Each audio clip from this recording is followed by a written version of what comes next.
Con ustedes, el doctor Arturo Franco, quien moderará la mesa de hoy. Muy buenas tardes, de verdad que muy agradecido por la invitación a la Sociedad Médica, a la Junta Directiva, al Comité Organizador, el Centro Médico Rafael Garramenda, personalmente, parte de mi información, gran parte de mi información a la doctora Garramenda que se la debo, y desde el punto de vista de atención sanitaria de mis familiares siempre estaré eternamente agradecido.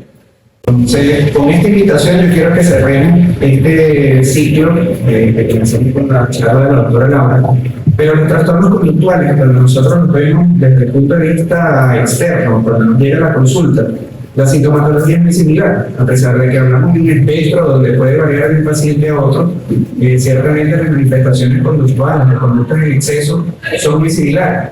Sin embargo, ¿qué hay detrás de esas manifestaciones conductuales? ¿Qué hay detrás de ese trastorno del comportamiento? Es lo que realmente nosotros, en esta escala que vamos a presentar ahorita, desde el pediatra que puede identificar esos factores de riesgo, el psicólogo que puede conducir y modificar la evolución de esos síntomas, hasta el neurólogo que quizás tardíamente ya le llegue un paciente que requiere un tratamiento farmacológico con una orientación diferente.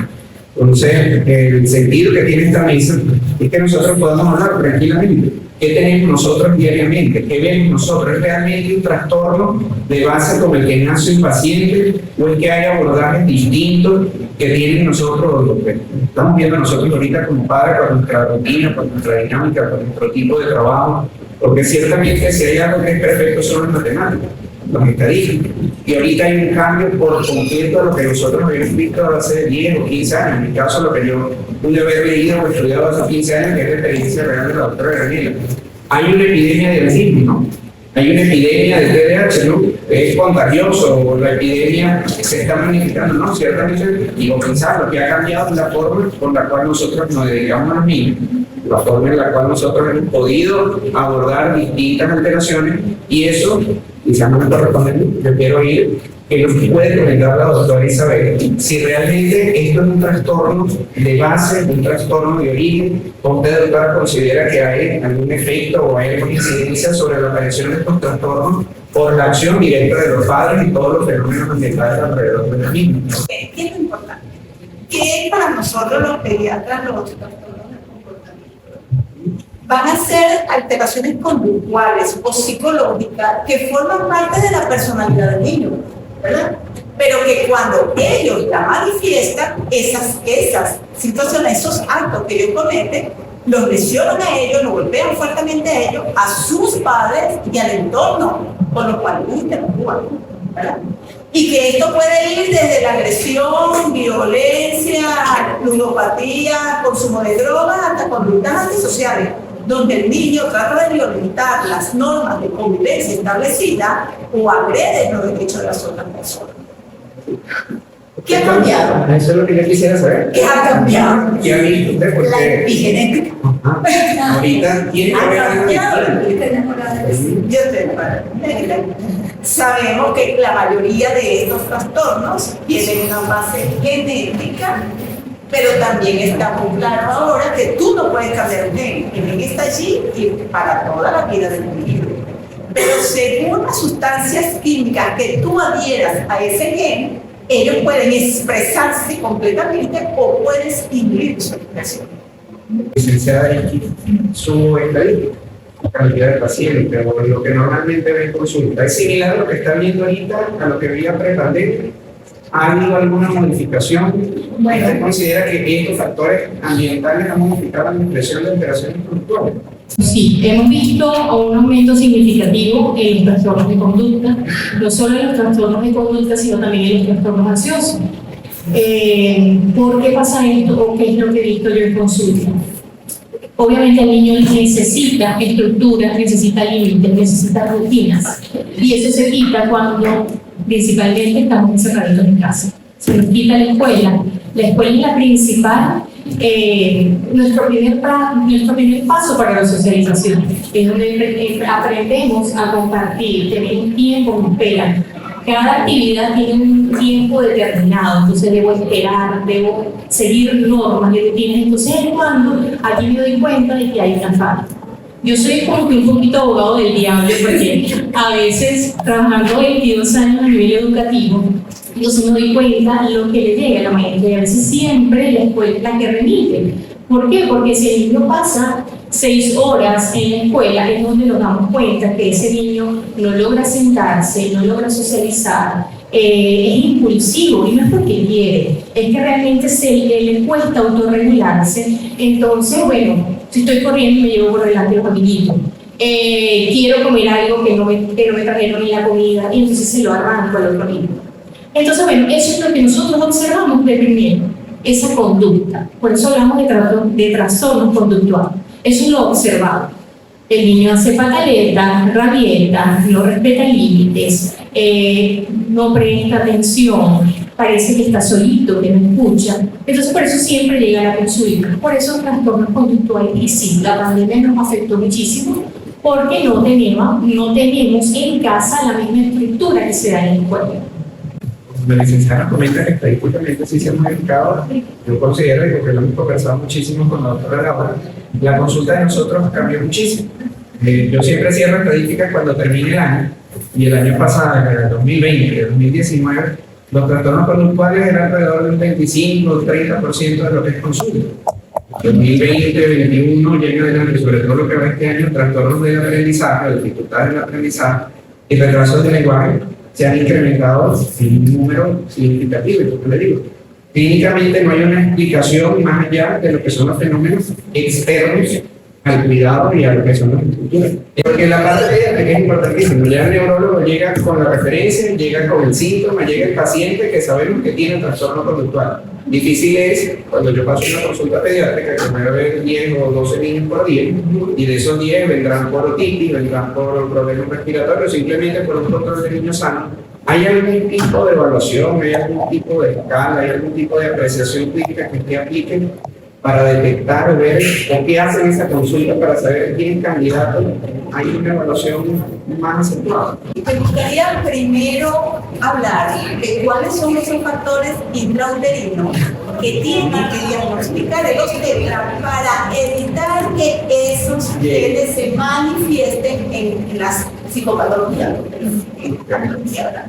Entonces, cuando nosotros tenemos una consulta obstétrica, tenemos que saber que no es solamente el feto, tenemos el feto y tenemos la madre, y tenemos un mundo de afectos que lo están viendo a ellos.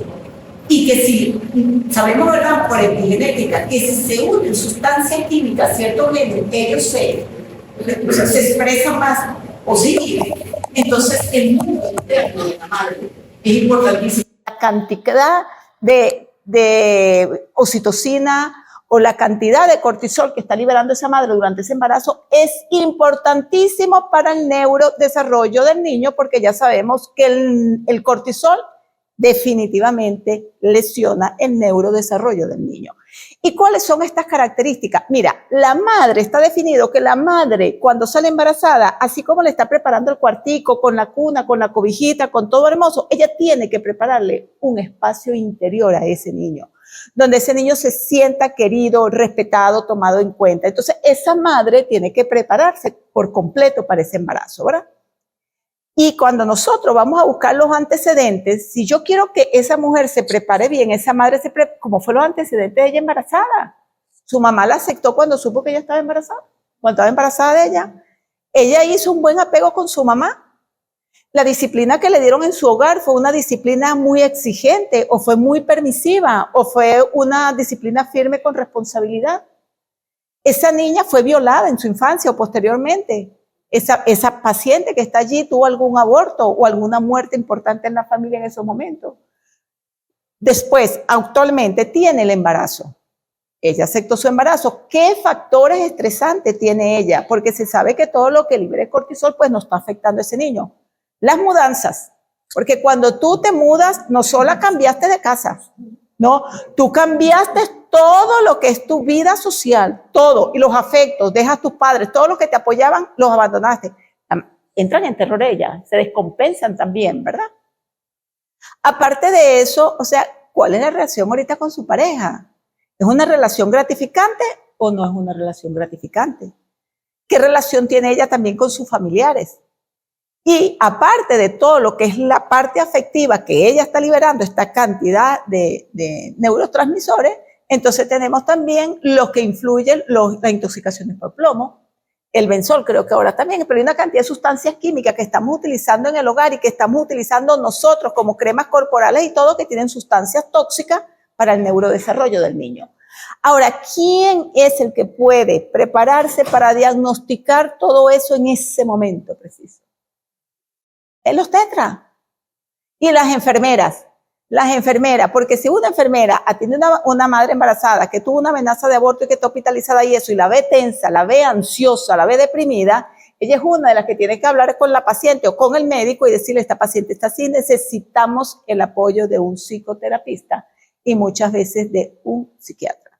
Porque si nosotros podemos diagnosticar en el momento en que se está formando el temperamento del niño, podemos diagnosticar la probabilidad de una psicopatología por el problema materno, nosotros debemos intervenir en ese momento y vamos a cambiar el futuro de ese ser humano, de su familia y del entorno que lo estamos rodeando, porque cada vez son más. Ahora, les pregunto a ustedes, los factores estresantes ahorita en las mujeres no son mayores que antes, muchísimo más, y ya ni siquiera apoyo en las parejas tienen. Ya ni las abuelas apoyan a la niña embarazada tampoco, a las madres embarazadas. Hemos perdido ese apoyo. Entonces, son madres que están sometidas a estrés. Y tenemos el estrés del trabajo. En el estrés del trabajo, la madre también es importantísimo. Está embarazada y sabe también que tiene que pedir permiso para atender a ese niño. Ellos tienen un estrés muy fuerte también en el trabajo. Aparte de esto, tenemos los hábitos de esa pareja. Porque esa pareja fuma, porque consume licor, consume drogas. Entonces, estos también son sustancias químicas que van a alterar el neurodesarrollo del niño. Si nosotros podemos en ese momento actuar positivamente, vamos a ayudar muchísimo a lo que es el futuro de ese ser humano. Y algo que trabajo yo mucho en las consultas, que se debería trabajar también el obstetra, pero a través quizás de un psicoterapista, es que en ese hogar, en el momento que usted establece un hogar y va a traer un niño al mundo, usted tiene que tener normas de convivencias. Y que esa norma de convivencia todos nos tenemos que sentir respetados. No es porque yo soy hombre, tengo más derecho, y tú eres mujer, tienes menos derecho, a mí me toca esto. No. Allí todos nos tenemos que sentir respetados, comprendidos y atendidos. Porque eso va a ser sano para esa relación. Y además de eso, nosotros tenemos que tener también rutinas. La rutina le facilita la vida a la mujer embarazada y la que no está embarazada también, porque eso desde que tú te levantas ya sabes lo que vas a hacer, cómo lo vas a hacer, y cada vez que logras algo liberas una cantidad de dopamina que va a ser muy positiva para ti, y nosotros entonces sentimos que aprovechamos el día y eso nos va a dar tranquilidad emocional también. Entonces, los obstetras, hay obstetras que me envían a las pacientes embarazadas para una primera consulta y lo que trabajamos en esa primera consulta. Primero, jerarquía, que se perdieron la jerarquía. Yo entiendo que un niño le grite a la mamá y yo entiendo que un niño le diga a la mamá porque me ve feo, porque resulta que en ese niño desde que nació está mandando en la casa. Entonces, desde que entra el paciente en el consultorio y se sienta en la primera visita, lo primero que le digo, ¿quién formó ese hogar? Papá y mamá, ¿verdad? ¿Quiénes ponen las normas en ese hogar? Papá y mamá. ¿Quién debe respetarlas? Todos. ¿Por qué los padres ponen normas? Después se los explico a los niños. Porque ellos son los responsables de la seguridad de ese hogar, de que todos estén bien. Entonces las normas tienen que colocarlos ellos, ¿verdad? Segundo, esas normas se van a respetar en forma respetuosa. Tengo que ser firme. ¿Qué significa firme? Yo no voy a gritar, yo no voy a pelear, yo no me voy a molestar, no me voy a dejar manejar ni manipular emocionalmente. Pero eso sí, hijo, cada cosa que usted hace tiene una consecuencia. Cada cosa que su papá hace tiene una consecuencia, que hace su mamá tiene una consecuencia y todo tiene una consecuencia. Tienes que asumirla. No te voy a decir, mira, que yo te dije que no lo hiciera. No, yo no tengo nada que decir. Yo lo único que tengo que aclarar cuál es la consecuencia y mantenerme firme, ¿verdad? Hasta que el niño la cumpla. ¿Bien? Entonces, sí, tenemos que tener normas claras y normas precisas. Y enseñarle a los padres a tener firmeza y que la jerarquía es importantísima. ¿Por qué? Porque el padre cuando sabe ya que la mujer está embarazada, ya él comienza a sentir que lo están abandonando. Porque aquel niño está ocupando todo el pensamiento de la madre. No es que hay que enseñar a la madre que tiene que incorporar a ese padre. Porque sí es verdad que yo tengo que tener una figura de apego importantísima, pero es que mi pareja también puede ser figura de apego. Porque ¿quién es la figura de apego segura para un niño? Esa persona que cuando tiene ese niño que no sabe quitarse el pañal, que no sabe comer solo, que no sabe hacer nada, y que necesita a alguien que le dé su alimentación, que le cambie el pañal, que si tiene frío se dé cuenta que tiene frío y lo abrigue, que si tiene calor se dé cuenta y lo desabrigue, que esté pendiente de él y que sienta, que pueda comprender eso. Si la madre trata de comprender al niño desde que nace y el padre trata de comprender al niño desde que nace y con tranquilidad tratan de resolverlo y asistirlo, ese niño se va a sentir plácido, relajado y tanto papá como mamá se van a sentir importantes porque se van a sentir útiles y entonces van a tener gratificaciones a ambos y esto va a crear unos afectos importantísimos que vamos a llamar apego seguro. En todas partes te hablan del apego seguro con la madre. Sin embargo, yo en el consultorio trabajo al padre y a la madre porque cuando la mamá está trabajando ocupada, el padre debe atender al niño. Y no solamente eso, el padre se siente involucrado en la crianza de sus hijos. Porque en todas partes, cuando ustedes hablan de apego seguro, el padre no existe. El padre no existe. No, ven acá, tú eres el padre. Si es verdad que te estoy restando tiempo, como yo le digo a las madres, mire, usted le dice que por favor lo ayude a sacar los gases, cambiarle pañal y todo. Y usted le va a dar tiempo en la noche para darle su masajito y consentirlo. Porque no fue que usted le nació el hijo. Yo siempre le digo, mira, los enamorados, ¿cómo viven?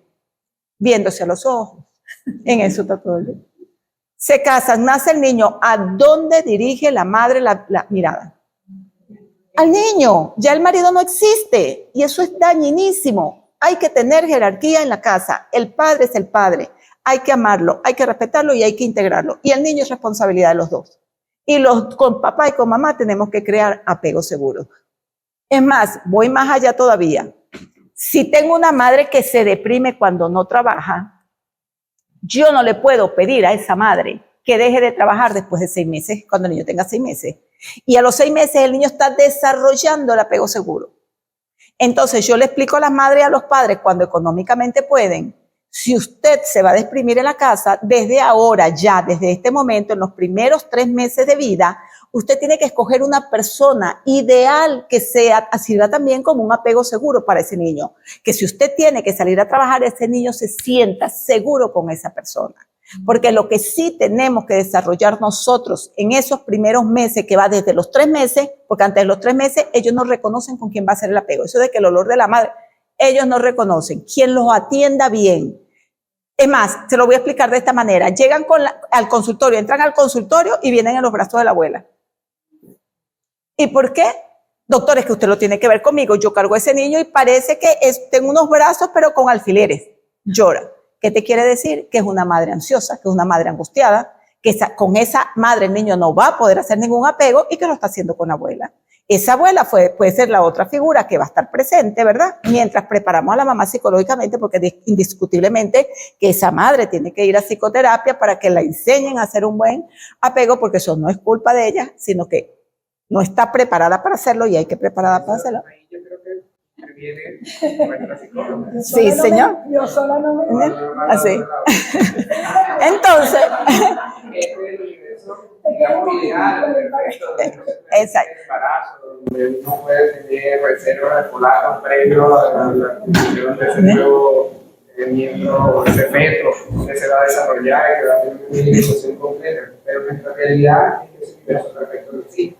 Lo que nosotros tenemos es un universo desarrollado, donde el 70% son hogares monoparentales, donde el 80% están en una búsqueda de trabajo para alcanzar niveles socioeconómicos medianamente aceptable, donde la parte nutricional doctora, tanto materna como infantil, es importante. Lo que recibe la madre durante el embarazo es lo que va a ser capaz de transmitir a ese efecto de información. Pero eso sería en causa. Ya tenemos al paciente, ya tenemos el chamo de 2 o 3 años con el trastorno conductual. Ya esas causas, quizás previas, socioafectivas, que la doctora Laura me enseñó a mí a ponerle todos los informes. Lo primero que voy a poner es el riesgo biológico o el riesgo biopsicosocial de lo que ese paciente que está viniendo ahorita, ¿por qué o con qué relación guarda? Mira, en un hogar con una disrupción del núcleo familiar, un embarazo juvenil, una desnutrición materna, X circunstancias. Pero ya tenemos al paciente psicológicamente, ¿qué podemos hacer? ¿Cómo intervenir? ¿Qué hacemos para que esos factores que no podemos retirarlos, no podemos sacarlos, pero sí podemos conducir a ese paciente? ¿Qué tipo de estrategia podemos utilizar para que esos factores que están ahí latentes no sigan interrumpiendo, no sigan siguiendo como factor de riesgo adelante? Yo voy a hacer como un breve respecto de lo que yo trabajo en terapia. Generalmente yo atiendo a ese paciente referido por otro especialista, o viene solamente por la madre, o viene por la escuela. Hacemos una entrevista inicial en donde la entrevista inicial siempre es con los padres o cuidadores. No veo al niño porque es el momento de indagar desde la concepción hasta el momento actual. Una vez que hacemos esa historia clínica, siempre pregunto y repregunto. ¿Por qué? Porque a veces mami, cuando va a entrevistas psicológicas, siempre se muestra muy resistente, se siente que podemos juzgarla, y lo importante es que estamos buscando es la ayuda a ese niño. Al momento de cambiar un miembro de la familia, un miembro, sobre todo el niño, cambia también toda la estructura de la familia. Entonces, una vez que establezco esa entrevista inicial, es que posteriormente en una segunda sesión o intervención, yo trabajo con él. Ya yo tengo un modelo o qué es lo que yo voy a buscar. Es decir, si es conducta, generalmente cuando ya viene referido a un especialista, yo veo, bueno, tiene medicación por risperidona, ya más o menos, bueno, entonces son algunas características del espectro autista. Entonces vamos a aplicar, bien sea los test que se manejan generalmente, muchos psicólogos manejan los básicos, HTP, que es casa, árbol. Son muchos test, hay N o múltiples según lo que tú deseas buscar o lo que deseas indagar. Ahorita el más actual es el ADOS, como dijo la doctora Laura, el ADOS, que es para el trabajo o los ítems, 93 ítems para evaluar al niño, y está el ADIR, que es la entrevista al padre o al cuidador. Pero también hay otros como el CARS que mencionó también, hay otros el CBS, que también mide ese neurodesarrollo de los 2 años a los 6 años. También está el modelo Bailey en su tercera edición. Entonces hay muchos cuestionarios, listas de chequeo en donde nosotros podemos ver cómo está ese desarrollo del niño. Le decimos, y también porque hay psicoeducación, tenemos que decirle al padre de que el niño sí viene con un factor genético que llamamos temperamento, y que también viene con ese modelo de crianza que es el ambiente, y moldeamos entonces la personalidad.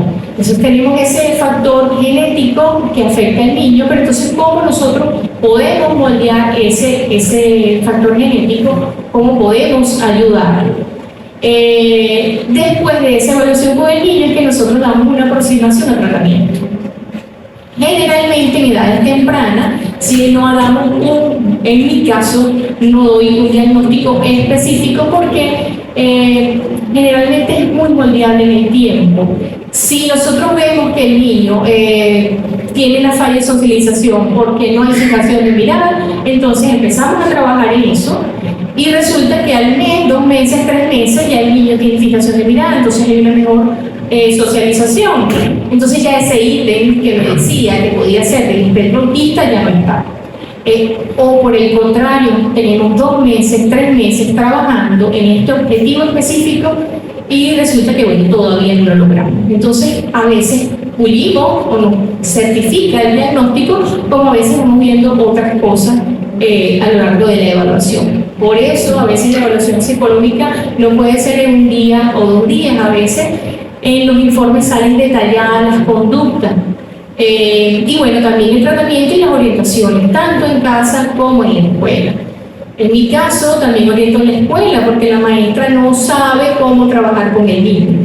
Entonces, bueno, damos una serie de pautas, incluso me pueden llamar a decir, pasa esto en la escuela, porque es que cada niño es diferente y por ser diferente cada tratamiento es distinto. Entonces sí, la idea, y quiero, vamos a decir, como cerrar acá, que lo he visto a lo largo de todas las charlas de los doctores, es que lo importante es trabajar en equipo.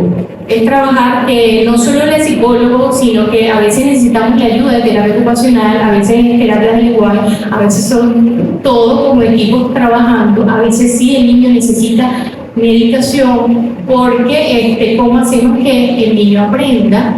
Si ese déficit de atención hace que estoy atento a tantos estímulos en el entorno, entonces yo necesito que ese canal de aprendizaje se abra. Entonces sí necesitamos también de la orientación de la neurología infantil. Normalmente yo le digo a las madres, usted va a la evaluación con el psicólogo y no se quede en la evaluación. Probablemente la licenciada X tarda 3 o 4 sesiones para evaluar, viene con el informe que me lo va a traer a mí probablemente a los 2 meses o al neurólogo que le corresponda y resulta que no hace la psicoterapia. Entonces, yo le digo, mira, hiciste algo muy bueno, hiciste la evaluación, pero se quedaron allí. Entonces lo importante es saber que son, como decía, es un tiempo. Yo digo, a mí me va a ver probablemente 2 veces al año o 3 veces al año, pero con el equipo terapéutico es con el que tiene que hacer su día a día. El niño, además de esto, que creo que no lo hemos nombrado, le recomendamos actividades complementarias. El niño no es solamente ir a la psicopedagoga, la terapista de lenguaje, la terapista ocupacional, sino que además el niño, y el deporte por lo menos es salud mental y corporal, o si le gusta la música y la pintura, también tiene que hacer eso. Entonces hay centros a nivel nacional y a nivel estatal en el cual se pueden cumplir esas terapias. O sea, no es solamente a nivel privado, las hay también a nivel, y bueno, también hay centros aquí que se encargan de todo eso, para que también el padre tenga alguna posibilidad económica, que le quede algo para poder meter al niño en alguna actividad. Pero el éxito para ese niño es el trabajo en equipo. Ese es el éxito de todo. Cuando hablamos de edades,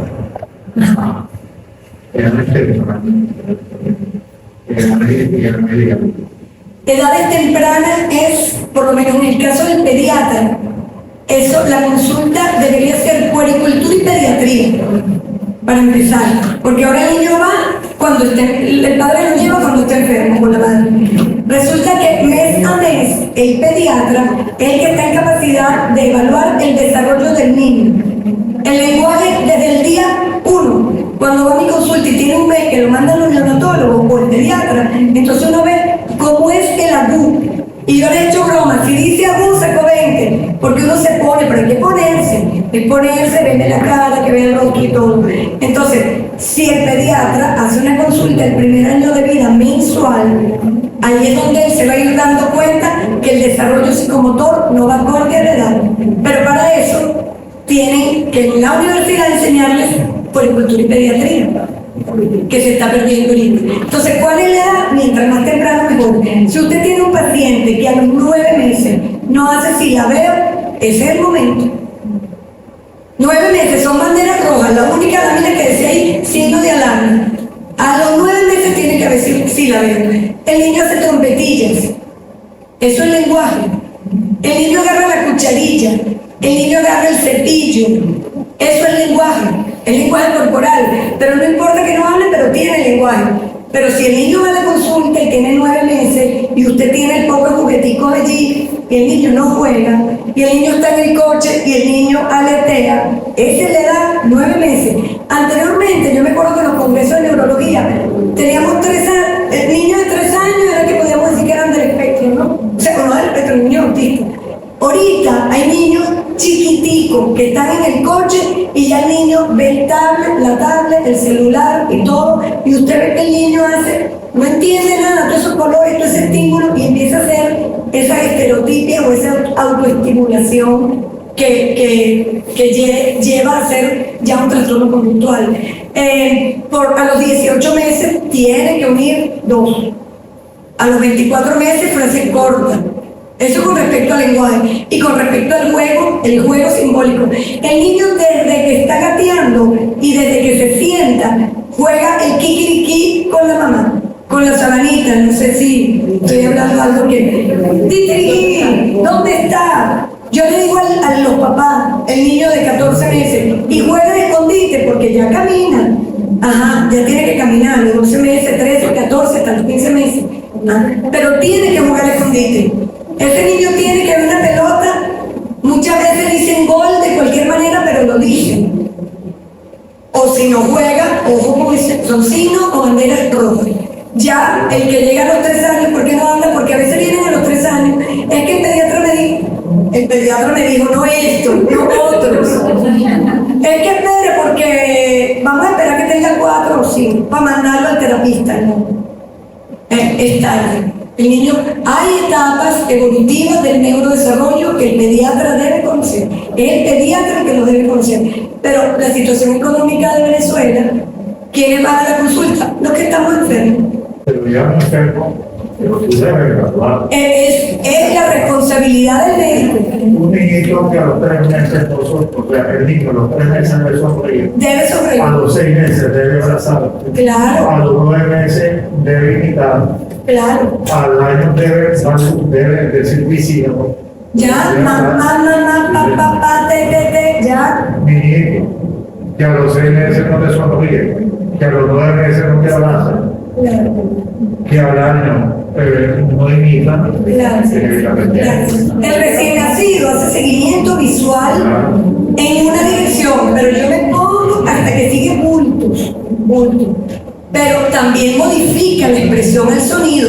Yo le pongo la campana, yo no pido de recién nacido que la siga, pero sí modifica su expresión. Entonces, para eso ellos hacen una atención temprana, que son las emisiones ortocrústicas. ¿Por qué? Porque ahí ustedes tempranamente, este niño no pasó la prueba. Debe ir a o directamente al otorrino a hacer la prueba, o al foniatra, o el pediatra dice, vamos a repetir una emisión ortocrústica. Pero tiene que evaluar la parte auditiva y el seguimiento social. Hay niños que nos lo mandan por dificultad para lectura. Y ya un fondo digo, está bien, pero resulta que el niño tiene 8 de memoria. Y era así. Entonces, pero eso debería ser del pediatra. Y el pediatra debe conocer el desarrollo psicomotor. Doctora, con estos 2 años de pandemia, todos estos niños que nacieron en estos 2 años, ¿los vamos a mandar a toda la terapia de lenguaje? Porque muchos de estos niños que no socializaban, que no desarrollaron esta socialización, como dijo muy bien la licenciada, tienen problemas de lenguaje. Entonces, esperamos No esperes. o los mandamos a todos. No esperes, porque en ese lote hay el que sí fue por pandemia, por falta de estímulo, pero hay el que ya tiene el tiempo. Entonces, a los dos, para empezar, a los 2 años yo lo mando al maternal, o al Simoncito o al CEL. Aquí no es de, tienen que ir porque hay para todo. Eso sí hay que ir, ¿verdad? O sea, pero tiene que ir a los 2 años. Yo prefiero que esté en un maternal y no que esté con la muchacha que lo cuida. Lo otro, el niño antes del año, eso ellos sí lo manejan, bueno, tú también, pero tienen que ir a una consulta que se llama prelingüística. Si ese niño no balbucea, o si ese niño fue de alto riesgo, o es un niño que es un síndrome de Down, ya yo sé que ese niño, no es el caso que tú me estás poniendo, sino es el popadín, pero tiene que ir a una prelingüística. Pero si tiene 2 años y no habla, mándalo, y es mejor hacer un diagnóstico temprano y no después. Entonces, si después me dicen es post pandemia, bueno, claro que pasa que a veces son 2 o 3 años y va a eso lo sabe mejor ella que yo, no fue al maternal, no fue al primer nivel, no fue al segundo, llega al tercer nivel, no sabe nada, no socializa, nunca vio niño. Hay mamás aquí que nos pusimos, yo no soy madre, pero nos pusimos psicóticos. O sea, nosotros duramos ¿cuánto tiempo que nos socializamos? Entonces, sí hubo afectación, o sí hay afectación por pandemia y post-pandemia. Pero yo creo, no es que es más sano, mire, mande. Usted lo manda. Y si no lo quiere mandar al neurólogo, no importa. Tú lo mandas al terapista y al de lenguaje, porque hay también muchas psicopedagogas haciendo terapia de lenguaje, no de la terapista. Y mándale. La misma terapista te va a decir, era un retardo simple del habla, y a los 2 meses, 3 meses va a mejorar. O no, este niño tiene un problema, un trastorno de lenguaje, o un trastorno generalizado no especificado. Yo creo que practica. Sí, no, ¿sabes que cuando planteamos la idea de esta mesa redonda era para dar un enfoque diferente? Yo no quisiera hablar solamente de espectro, sino una cantidad, para que ustedes vean, una cantidad de psicopatologías, donde también está el TDAH y todo eso, que se comienzan a manifestar desde que el niño nace.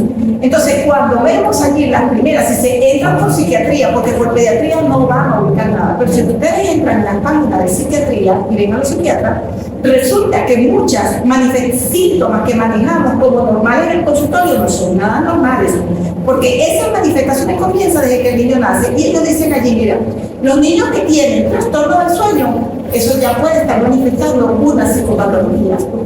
El niño que tiene problemas de la piel, ese niño que tiene eczema o urticaria, ese niño puede estar manifestando una psicopatología.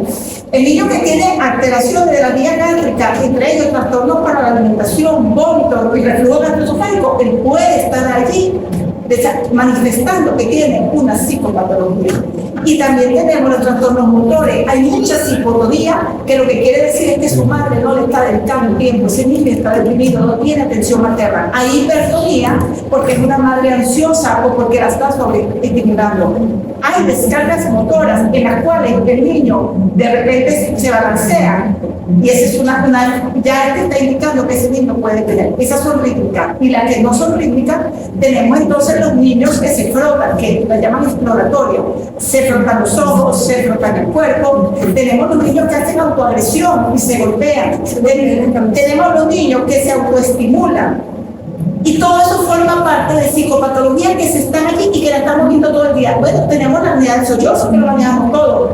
Hay dos cosas que me llamaron muchísimo la atención. El cólico de recién nacido, que todos los pediatras le dicen, no se preocupe, que en 3 meses se le va a quitar. No, hijo mío, si usted no tiene una causa, usted no dice que 3 meses, ese niño necesita, y no es el niño, la mamá necesita de un psicoterapeuta, porque todo lo que me está reflejando ese niño allí es por un problema materno. Y lo que nos dicen los psiquiatras es que si nosotros no lo resolvemos en ese momento, vamos a los 7 o 8 años tener entonces todos estos trastornos de conducta que después deben ser medicados.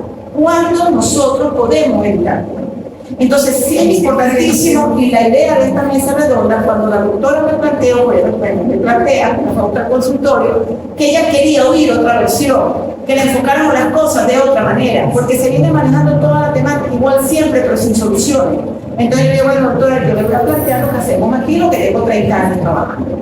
Si nosotros, mira, que me lo diga la psicóloga, si yo envío a un niño a psicoterapia y enseñan a los padres a manejar el niño, y el niño regresa al hogar, el papá grita, violenta, le pega a la mujer, que no tiene ningún método en ese hogar, no hay estructura, no hay jerarquía, no hay nada, ¿qué va a pasar después con ese niño? ¿Va a poder responder a la terapia? No, él va a recaer. Entonces, no nos sigamos poniendo bendita en los ojos, veamos nuestra realidad. Yo sé que es dificilísimo involucrar a los padres, pero tenemos que hacerlo y ellos al final nos lo van a agradecer. Yo trabajaba muchos pacientes antes cuando teníamos una consulta a Florida con el psiquiatra, con el doctor Pereira, y la evolución de esos niños era completamente diferente. Y los niños y los padres que se resistieron, que casi siempre eran familiares del médico, para que lo sepan, que se resistieron a ir a esa consulta, actualmente tenemos niños, uno lo están diagnosticando ahorita con un trastorno bipolar y el otro tiene problemas de conducta severa por el papá. Entonces sí podemos hacer muchísimo. O sea, yo lo que quiero que se lleve buena idea, que es muchísimo lo que podemos hacer, y que cuando vemos un niño con un problema antisocial, nosotros somos responsables. Si nosotros vimos a ese paciente, nosotros somos responsables de lo que él está pasando. Y los educadores también son responsables, porque a estas charlas tienen que venir educadores, tienen que venir los tetras, tienen que venir los odontólogos, tienen que venir los psicólogos, tienen que venir todo lo que queremos, la salud mental de esos niños. Porque si no lo atendemos en los 3 primeros años de vida, y mientras más rápido mejor, ellos dicen mientras, o sea, apenas te comienzan las manifestaciones. A mí un niño me hace una crisis de apnea y por supuesto, neurólogo y cardiólogo. Ah, no hay nada, ¿a dónde voy a ir? Tengo que llevar a la mamá al psicoterapeuta. Y si necesitas psiquiatra, porque dependiendo, tú puedes analizar el grado de alteración que puede tener esa madre, porque hay madres que te llegan súper nerviosas. Se sentó un día una madre en el consultorio y me dice, el niño me odia, doctor. Y ella lo que hace, porque el problema es psiquiátrico, el niño me odia. Yo solamente le doy la cara y le digo, explícame uno por qué vea la operación de mi mamá, que no como está plácido. Espérese que yo lo haga. Venga para que te vaya a la vida. ¿Vio cómo llora? Ahora, el problema es el niño. No, el problema no es el niño. El problema es que la madre y ella no lo ve. Pero para eso está el pediatra, para enseñarlos, acompañarlos a que superen esas etapas de su vida y que lo hagan en pareja, porque sí es importante que tenemos que recuperar la pareja. Tenemos una conclusión que decir.